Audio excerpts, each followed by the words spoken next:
Meus queridos irmãos, eu quero convidá-los nesse momento aqui novamente, sentados como nós estamos mesmo, abramos as nossas Bíblias na segunda carta de Paulo aos Coríntios, capítulo de número 7, versículo de número 8 até o versículo de número 16.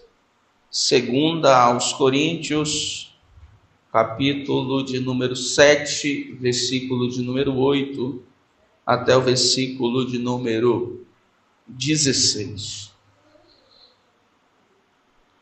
É sobre estes versículos que nós refletiremos a partir de agora, certamente, sob a graça e a orientação do Senhor, aprenderemos algumas lições preciosas. Versículo de número 8 diz assim: porquanto, ainda que vos tenha contristado com a minha carta, não me arrependo, embora já me tivesse arrependido por ver que aquela carta vos contristou, ainda que por pouco tempo. Agora folgo, agora me alegro, não porque fostes entristecidos, mas porque fostes contristados, entristecidos para o arrependimento. Porque fostes contristados, entristecidos segundo Deus, de maneira que por nós não padecestes dano em coisa alguma. Porque a tristeza, segundo Deus, opera arrependimento para a salvação, da qual ninguém se arrepende, mas a tristeza do mundo opera a morte. Porque quanto cuidado não produziu isso mesmo em vós, que segundo Deus fostes entristecidos. Que apologia, que defesa, que indignação, que temor, que saudades, que zelo, que vingança, em tudo mostrastes estar puros neste negócio. Portanto, ainda que vos tenha escrito, não foi por causa do que fez o agravo, nem por causa do que sofreu o agravo, mas para que o vosso grande cuidado por nós fosse manifesto diante de Deus. Por isso fomos consolados pela vossa consolação, e muito mais nos alegramos pela alegria de Tito, porque o seu espírito foi recreado por vós todos. Que se em alguma coisa me gloriei de vós para com ele, não fiquei envergonhado. Mas como vos dissemos tudo com verdade, também a nossa glória para com Tito se achou verdadeira. E o seu entranhável afeto para convosco é mais abundante, lembrando-se da obediência de vós todos e de como recebestes com temor e tremor. Regozijo-me de em tudo poder confiar em vós. Se eu pudesse classificar a leitura do versículo de número 8 ao versículo de número 6, poderia fazê-lo com a seguinte palavra: enfim, tranquilidade. Até aqui o apóstolo Paulo, na sua relação com os coríntios, havia provado muita perturbação, muita tribulação, mas novos ares, novos horizontes, tranquilidade à vista. Versículo de número 16 comprova esse novo momento que o apóstolo Paulo agora desfruta do seu relacionamento com os irmãos que serviam a Deus na cidade de Corinto. Mas, para chegar aqui, foi necessária uma ação de Deus. E é exatamente sobre esta ação de Deus, esta permissão de Deus, que nós vamos centrar a atenção, refletir nessa oportunidade. E vamos refletir sobre o seguinte tema: o sofrimento necessário. Quem está me ouvindo muito bem, diga amém. Amém. O sofrimento necessário. As mais profundas e valiosas lições não se aprendem na sala de aula, no curso diário ou no encontro dominical. Geralmente, o sofrimento é a pedagogia divina que quebra as resistências do ego para ensinar. Não o que decidimos aprender, mas o que necessitamos. Este é o meu pensamento, porque esta é a minha experiência com Deus. as mais profundas, as mais valiosas, as mais essenciais lições que eu tive de aprender com Deus, eu não as aprendi sentado em uma cadeira na sala de aula. Eu não aprendi obedecendo a um currículo escolar. E nem aprendi em uma, por exemplo, reunião dominical. Eu aprendi no sofrimento. Eu aprendi nessa pedagogia divina que é capaz de quebrar qualquer resistência que possa existir em nós para não aprendermos o que Deus tem para nos ensinar. Que geralmente o que Deus tem para nos ensinar, nós não queremos aprender. Que o que Deus tem para nos ensinar vai de encontro àquilo que nós temos como verdade. Por isso, se Deus perguntasse para nós, você quer aprender? Nós certamente diríamos que não. Por esta e outras razões, Deus permite algumas tribulações que promovem sofrimento. Mas esse sofrimento possui um propósito. Sofrimento, entre outras coisas, nos ensina lições profundas e poderosas. O reverendo pastor Hernandes Dias Lopes, sobre isso, pensa o seguinte: a tristeza piedosa produz vida. A tristeza, segundo Deus, é a ferida que cura. É a asepsia, ou seja, a limpeza da alma, é a faxina da mente. É a tristeza que leva o homem a fugir do pecado para Deus e não fugir de Deus para o pecado. É a tristeza que leva o homem a abominar o pecado e não apenas as consequências dele, o que seria apenas remorso. A tristeza pelo pecado produz arrependimento verdadeiro, e o arrependimento atinge 3 áreas vitais da vida: razão, emoção e vontade. Por algumas vezes, sofrer no nosso relacionamento com Deus é necessário. Por algumas vezes, sermos entristecidos por Deus no nosso relacionamento com Ele é essencial para que essa tristeza e esse sofrimento seja capaz de nos levar ao arrependimento. Eu não estou falando de remorso, estou falando de uma experiência confrontadora com os nossos pecados, que, entre outras coisas, nos fazem olhar para os nossos pecados como Deus olha para o pecado, pelas lentes da santidade de Deus. E isso certamente não causa nenhum tipo de alegria, certamente causa profunda tristeza, mas essa tristeza nos conduz não ao remorso, mas ao arrependimento.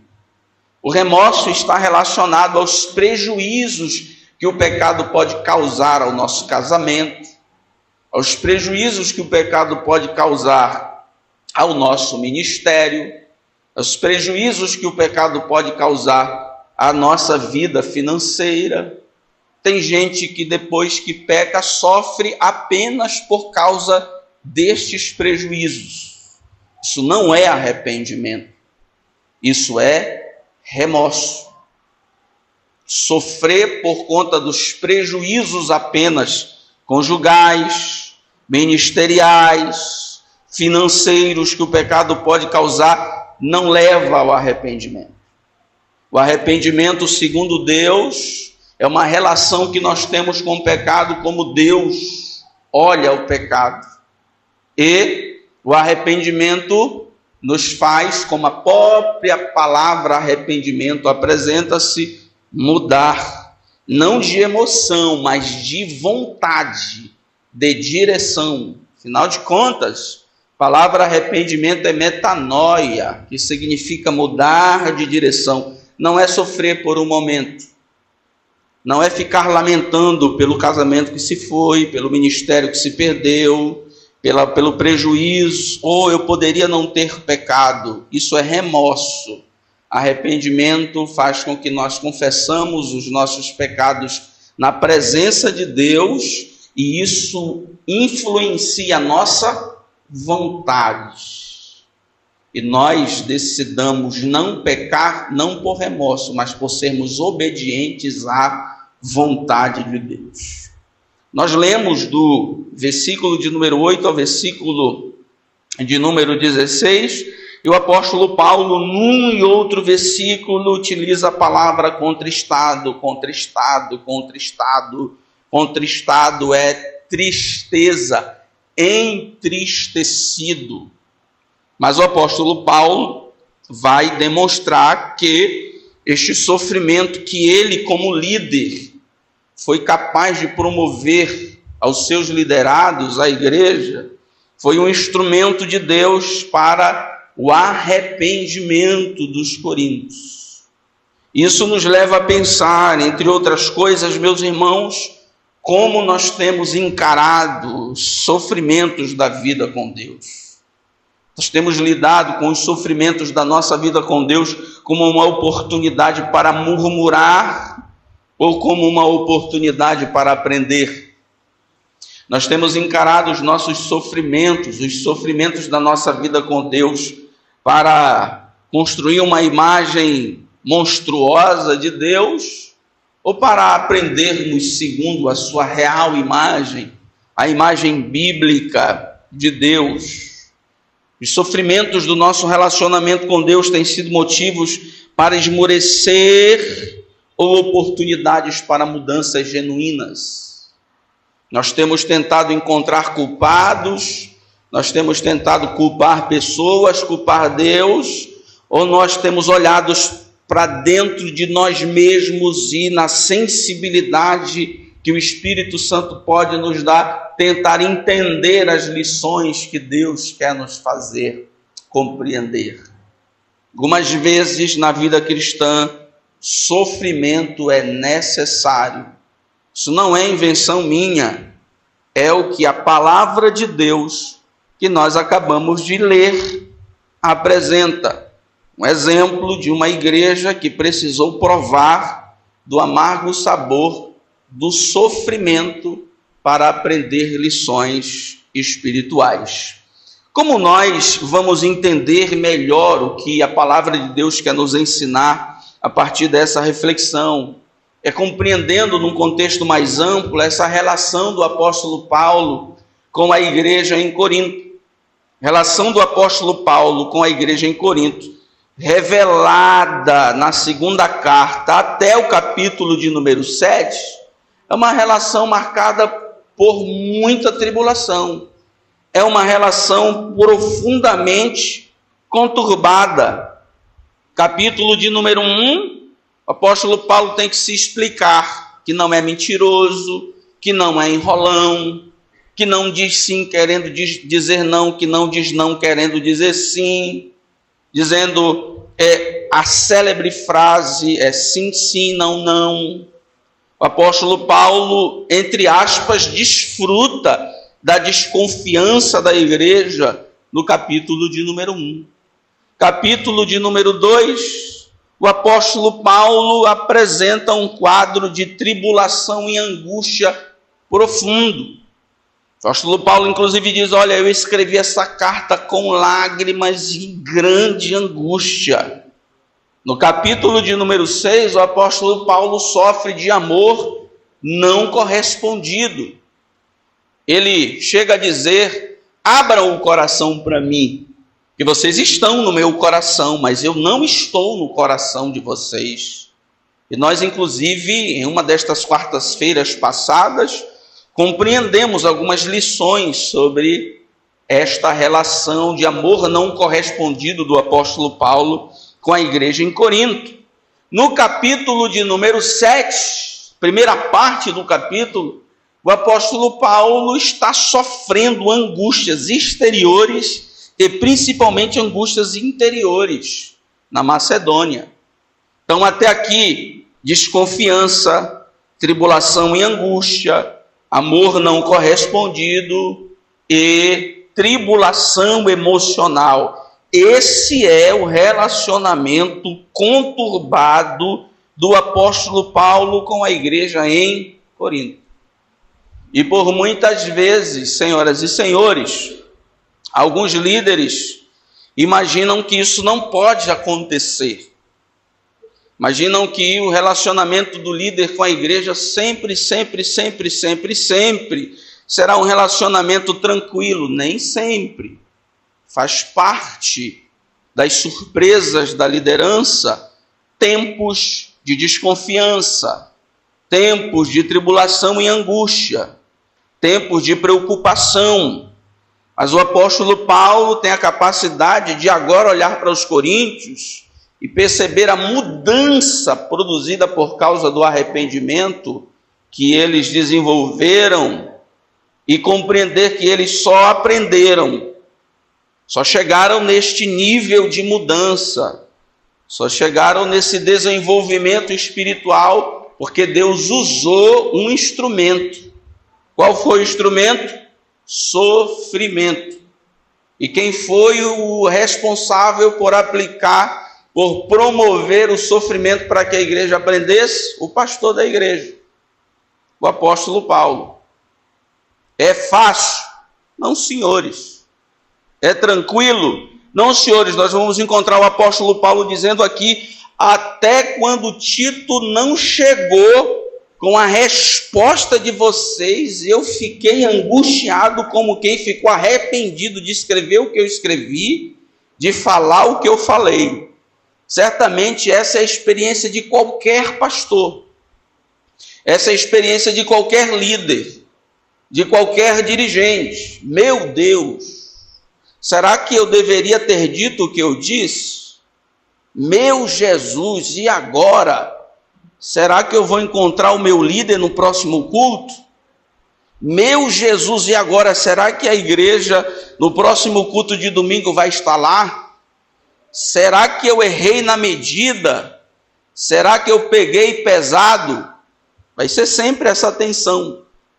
Mas o apóstolo Paulo tem a experiência com a notícia de Tito que a medida foi essa, que o método foi correto, que às vezes é preciso sofrer para aprender algumas lições mais profundas. Mas quando nós olhamos para o capítulo de número 7, nós somos apresentados, meus amados irmãos, como eu já disse, a uma mudança nessa relação do apóstolo Paulo com a igreja. Se até o capítulo 7 nós falamos de desconfiança, de tribulação, de angústia, de amor não correspondido, de preocupação, no capítulo de número 7, a partir do versículo 9, nós vamos ser apresentados a um novo estágio do relacionamento. E nós podemos falar de consolação. Paulo está consolado, animado, renovado, feliz. Olha que novidade. O apóstolo Paulo feliz com notícias da igreja em Corinto. Versículo de número 9, encontre na sua Bíblia. Agora me alegro, não porque fostes entristecidos, mas porque fostes entristecidos para a mudança, para a transformação, para o arrependimento.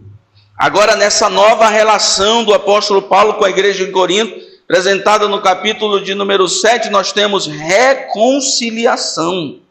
Os coríntios e o apóstolo Paulo se resolvem, se ajeitam. Versículo de número 12 e versículo de número 13. Portanto, embora vos tenha escrito, não foi por causa do que fez o mal, nem por causa do que sofreu agravo, mas para que vossa solicitude em nosso favor fosse manifesta entre vós diante de Deus. O apóstolo Paulo diz assim: eu briguei com vocês, eu peguei pesado com vocês, eu escrevi coisas que eu até pensei que eu não deveria escrever.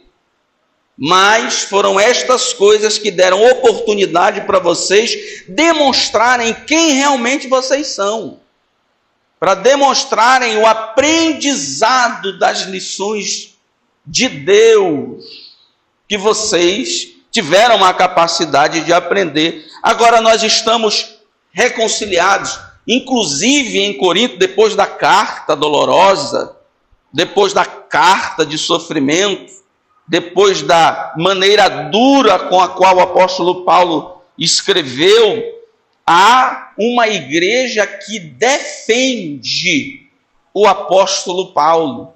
Inclusive, ele se admira no versículo de número 11, dizendo o seguinte: porque quanto cuidado não produziu isso mesmo em vós, segundo Deus foste contristados. Que defesa, que indignação, que temor, que saudades, que zelo, que desejo de justiça. Você certamente está lendo aí, que vingança.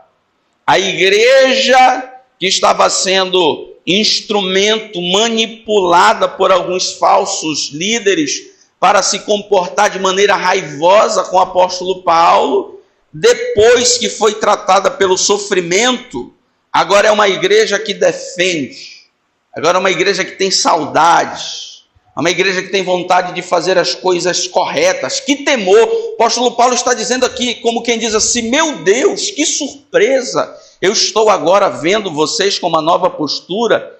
Que vingança, que cuidado! O apóstolo Paulo, com essa característica da igreja em Corinto, comprova um momento de reconciliação. Mas para a consolação e para a reconciliação, esse novo momento do relacionamento do apóstolo Paulo com a igreja, um instrumento foi necessário para produzir isso.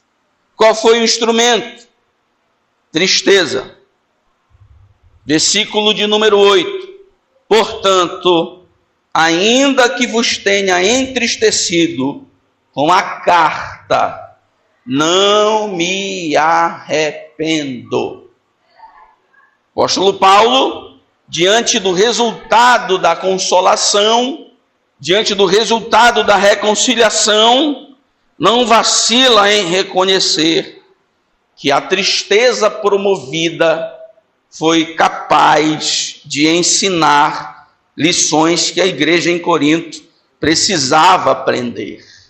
Sobre este relacionamento e sobre a lição por meio do sofrimento que a igreja em Corinto precisava aprender, nós precisamos reconhecer, meus irmãos, certo tipo de drama.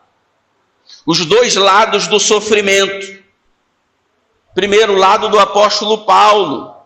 É um drama para o ministro, sempre vai ser um drama para o pastor, para o coordenador, para o dirigente, para o líder do círculo de oração, para o líder de jovens. Ter que fazer algumas pessoas, e por vezes a igreja, sofrer. Porque às vezes é necessário. É esse o instrumento. Talvez só a esposa dos pastores ou os filhos dos pastores, dos líderes, das líderes, sabem o tamanho da angústia com que o líder, depois de se utilizar da carta severa, da fala mais dura, do método mais drástico, da condição que o líder chega em casa. A missionária Carol já me viu por muitas vezes destruído. Teve uma oportunidade em uma congregação aqui em Pedreiras que eu tive que expulsar alguém do culto. Tive que dizer: sai daqui agora. Cale a boca e saia. Porque há muito tempo esta pessoa vinha conturbando, atrapalhando, bagunçando o culto. E ninguém tinha disposição de fazer nada. E eu tive que me utilizar da fala severa, do método severo, do sofrimento, da angústia. Pergunto a vocês: fez de novo? Mas nunca, pelo menos enquanto eu estive lá. Mas Carol sabe como eu cheguei em casa. Arrebentado, triste. E todas as vezes, meus queridos irmãos, esse é o drama, ou um dos principais dramas emocionais do ministério. Reconhecer que nós não estamos aqui como prefeitos, nós não estamos aqui como políticos, em que nós precisamos negociar abrir concessão, conversar, tentar resolver o que não se dá para resolver, em nome da boa política. Às vezes é necessário assumir o lugar e a palavra que Deus nos deu, e às vezes o instrumento é sofrimento, mas por meio do sofrimento é possível aprender o que Deus deseja que nós aprendamos.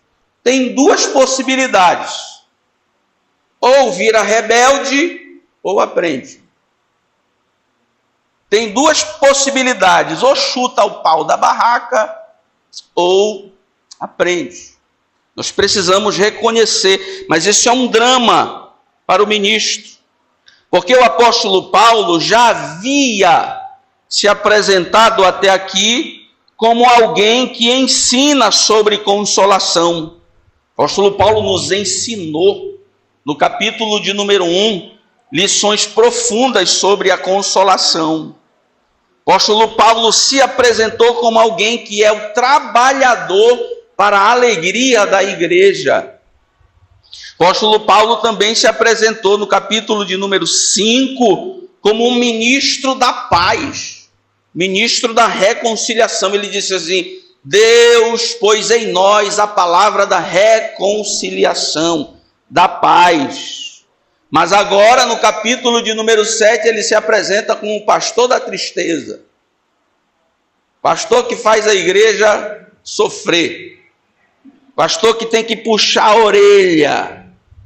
Alguém vai olhar para o pastor e vai dizer, para o pastor Paulo, e vai dizer: eu não lhe conhecia assim. O senhor era meu amigo.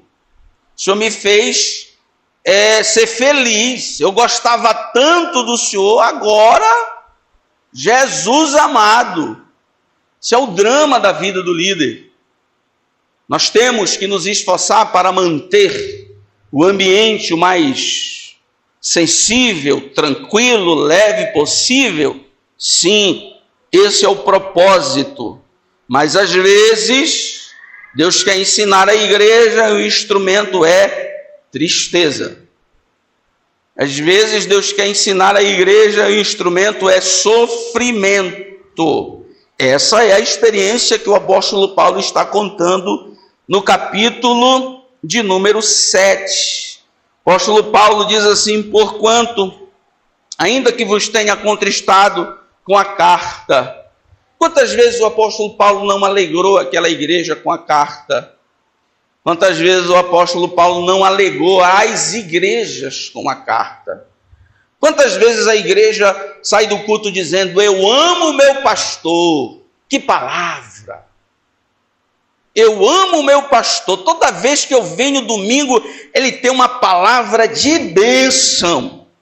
Tem gente que diz assim: eu vou domingo porque eu saio do culto, depois de ter ouvido o meu pastor, renovado para enfrentar a semana. Aí no dia que o pastor, direcionado por Deus, tem a necessidade de falar severo, tem a necessidade de puxar a orelha, dizer: epa, não é assim, vai ser assim, não é desse jeito, tem que ser desse. No dia que a carta aperta, eita, eu acho que eu vou até mudar de igreja.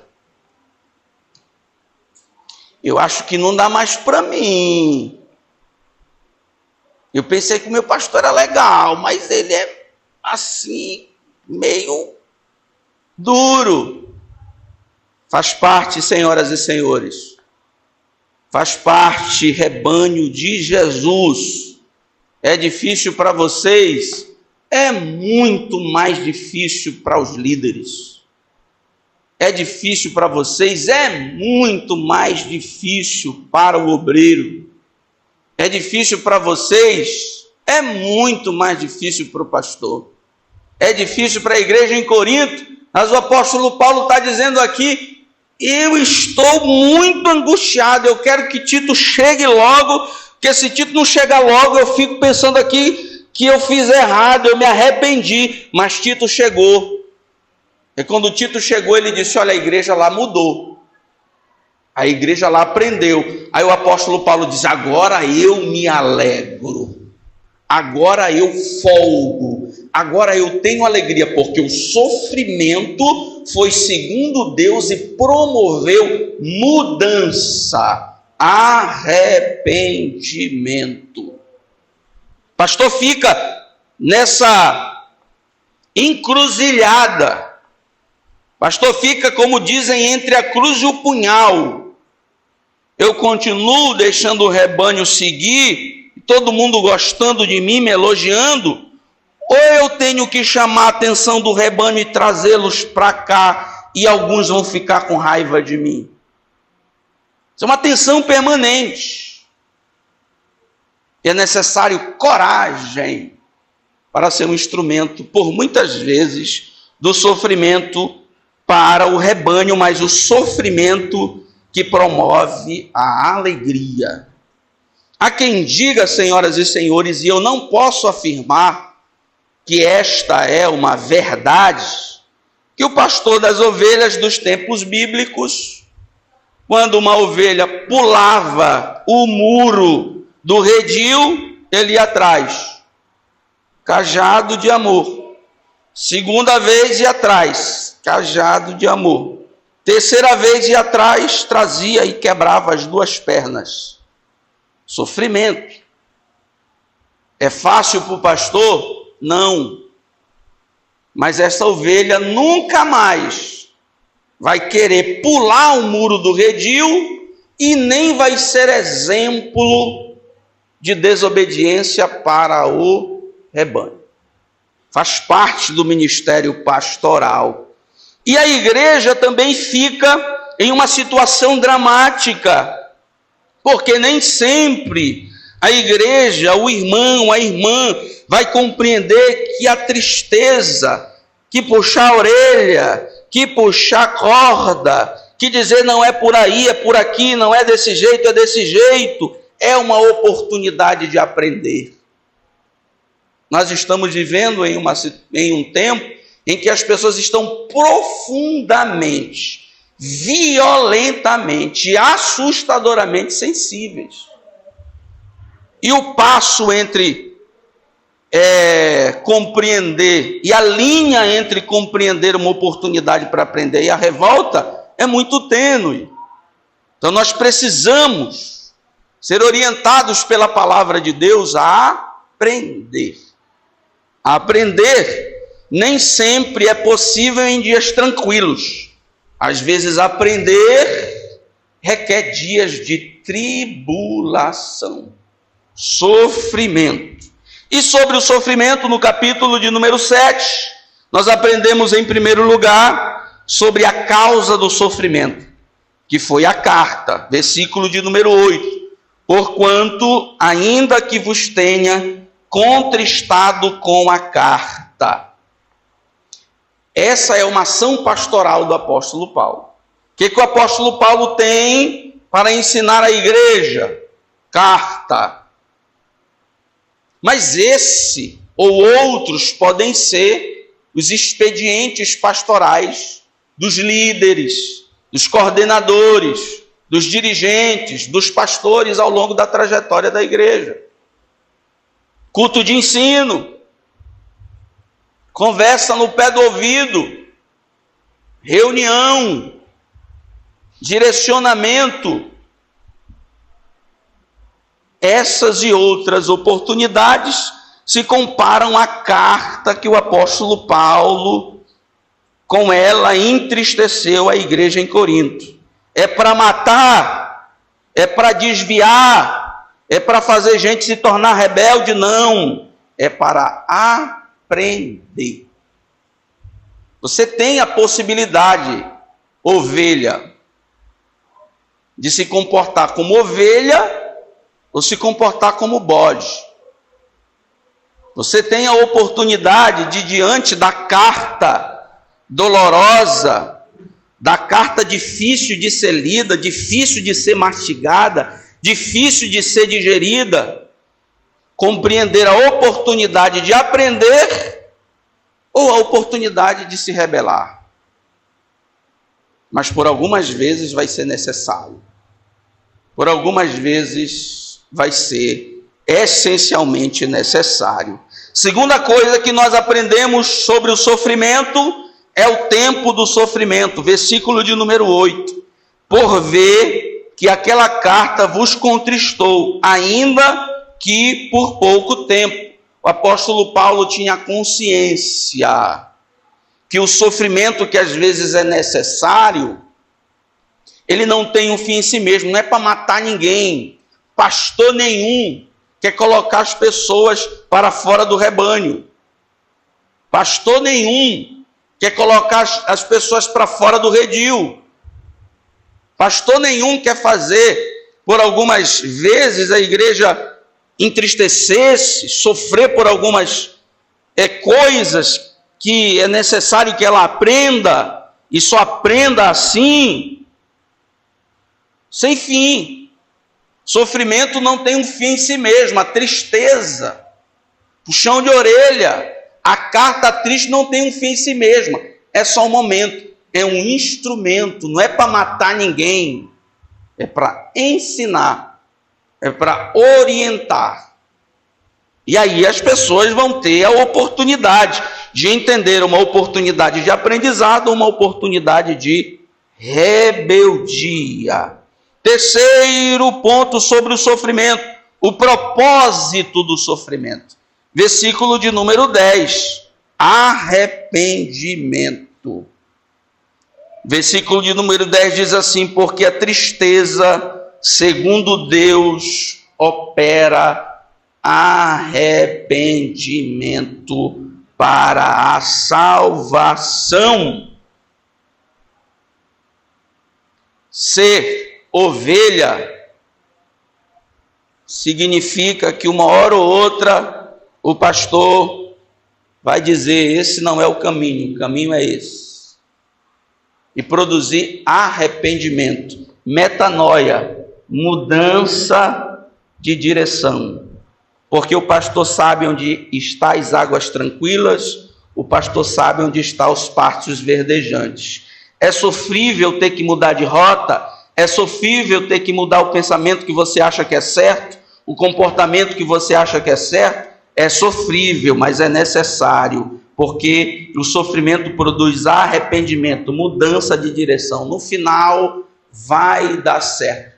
Quantas vezes eu ouvi alguém dizer assim: no dia em que o meu pastor puxou minha orelha, eu fiquei revoltado, eu pensei em me desviar, eu pensei em ir embora daquela igreja, mas permaneci. E hoje eu olho para trás e vejo que foi necessário. Eu aprendi. Viva essa experiência. Nós todos vamos vivemos ou viveremos essa experiência, até como líderes, até como dirigentes, até como pessoas que trabalham na obra de Deus.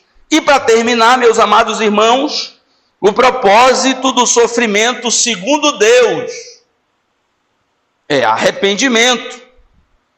E aqui nós temos a oportunidade de aprender sobre o arrependimento como obra de Deus. Porque tem um arrependimento humano. O arrependimento humano, por muitas vezes, é só remorso. Qual é ou quais são os aspectos do arrependimento como obra de Deus? Mudança de mente. Ou seja, nós mudamos a maneira como nós imaginamos que as coisas são.